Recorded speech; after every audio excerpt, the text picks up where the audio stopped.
கொடைக்கானல் ஏரி உருவான வரலாறை பார்க்குறதுக்கு முன்னாடி 4000 ஆண்டுகளுக்கு முன்பு வாழ்ந்த பளியர் புலையர் இன மக்கள் இந்த மண்ணின் மைந்தர்களாக இருந்திருக்காங்க.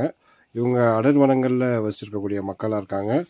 இந்த கருத்திட்டைகள்லையும் குகைகள்லையும் வசித்த ஒரு மக்கள், இயற்கையை வழிபட்ட ஒரு மக்களாகவும் இந்த மக்கள் இருந்திருக்காங்க.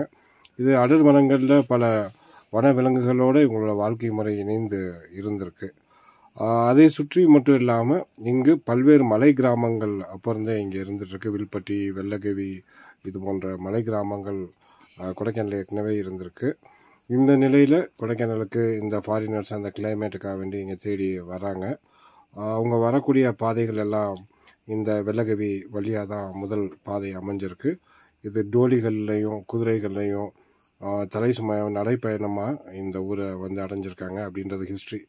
இந்த ஹிஸ்ட்ரியை தெரிஞ்சுக்கிட்ட பின்னாடி தான் நம்ம இந்த லேக்கை பற்றி பேசினா சரியாக இருக்குன்ற ஒரு எண்ணத்தில் இப்போ வந்து லேக் டாப்பிக்கை இந்த இடத்துல வந்து தொடங்கலாம் அப்படின்னு நான் யோசிக்கிறேன்.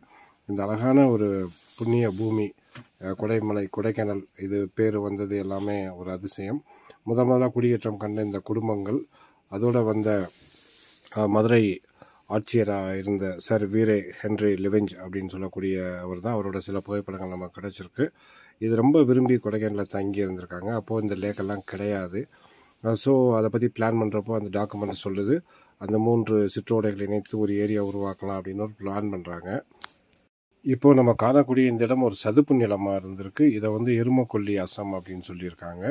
இது நீர் வெளியேற்று இடங்களில் மண் திட்டுகளை போட்டு அதை நீரை தேக்கி தான் இந்த ஏரியை உருவாக்கியிருக்காங்க. அதனால தான் இதை ஒரு மேன்மேட் லேக் அப்படின்னு சொல்கிறோம். ஸோ இதை பற்றி விரிவாக நம்ம பல காணொலிகளை பார்ட் 2 அந்த மாதிரி கொஞ்சம் கொஞ்சமாக தான் பார்க்க முடியும். ஏன்னா மொத்தமாக சொன்னால் பார்க்கக்கூடிய நேரமும் இல்லை. இந்த அழகிய பழைய அழகான ஏரி, எந்த ஒரு பால்படாத இயற்கையை இந்த அழகிய வரலாற்று ஆவணமான புகைப்படங்கள் காமிக்குது. மீண்டும் நம்ம தொடர்ச்சியாக அடுத்த காணொலிகளில் மீதி எல்லாத்தையும் காண்போம். கண்டு ரசியுங்கள். Stay tuned with us. நன்றி, வணக்கம்.